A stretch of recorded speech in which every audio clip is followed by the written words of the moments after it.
কি রান্না করবে আজকে? কোথায় গেছিলা তুমি? কখন থেকে খুঁজছি, কাজে যাবো বলে বের হলো, আর কোনো খবর নাই। কাজ হবে কি হবে না, রান্দার একটা কিছু নাই ঘরে। দিয়ে ইয়াদের বাড়িতে গেলাম, শিফাতদের বাড়িতে গেলাম।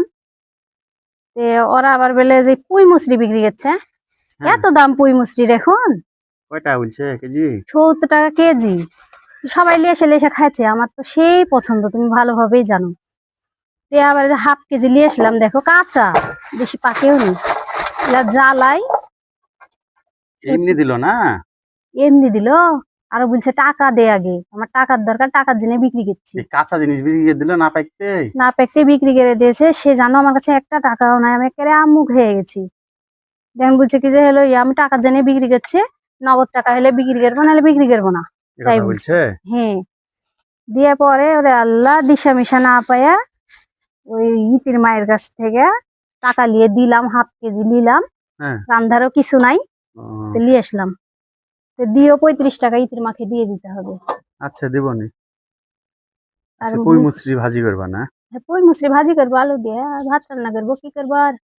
তুমি একটু বাজারের দিকে গেলা না, যদি যাও তো একটু বাজার সাথে করে নিয়ে এসো। আনবো নি, আজকের দিন আছে হলো, আজকে এটাই খাই তাই না? আমার আবার পুঁই মুসরির ভাজিটা সে ছোটবেলা থেকে আমার খুব পছন্দ, আমার ভাল লাগে। তাই? হ্যাঁ। আমার খুব খারাপ লাগে না, ভালো লাগে মোটামুটি। তে আবার হলো নিয়ে আসলাম। তে ওরে আল্লাহ, আমি ভাবতে পারিনি যে এরকম মানুষ, বাবা রে বাবা। যে টাকা জেনে বিক্রি করছি, নগদ টাকা ছাড়া বিক্রি করবো না। তে আবার কি করবো, লিয়েই নিলাম, দিয়ে আসলাম 35 টাকা ইতির মার কাছ থেকে নিয়ে। আমি দিয়ে দেবো নি, দিলে দিয়ে দেবো টাকা 35 টাকা না? হ্যাঁ, দিয়ে দিও। ভালো না পুঁই মুসরি, অতটা ভালোভাবে পাকেনি। খালি ভাজি দিয়ে ভাত খেতে কষ্ট হবে। কষ্ট হলে কি করবা, ওই আলহামদুলিল্লাহ বলতে হবে। ভাত রান্না হয়ে গেছে? না, ভাত রান্না হয়নি, একবারে কেটে কেটে বসাই দিব, সব একসাথে হয়ে যাবে। ও, রান্না করো সুন্দর তো করে। তোমার কাজ হলো না আজকে? না, কাজ হলো না আজকে। কেন গো, এরকম ভাবে চললে হবে? কি করবো কাজ না হলে? কাজ হবে, সামনেতে হবে। সামনের দৈনিক সপ্তাহ কাজ থেকে হবে। হবে হুম। বলেছে?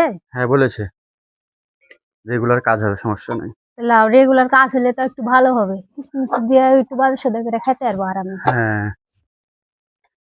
কাজ কাম না হলে আমার চিন্তা ধরে যায়।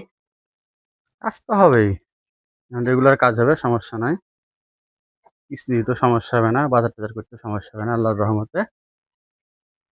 ঠিক আছে। আল্লাহর কাছে তো দোয়া করি যেন ঠিক মতো কিস্তিগুলা শোধ করতে যেন পারি।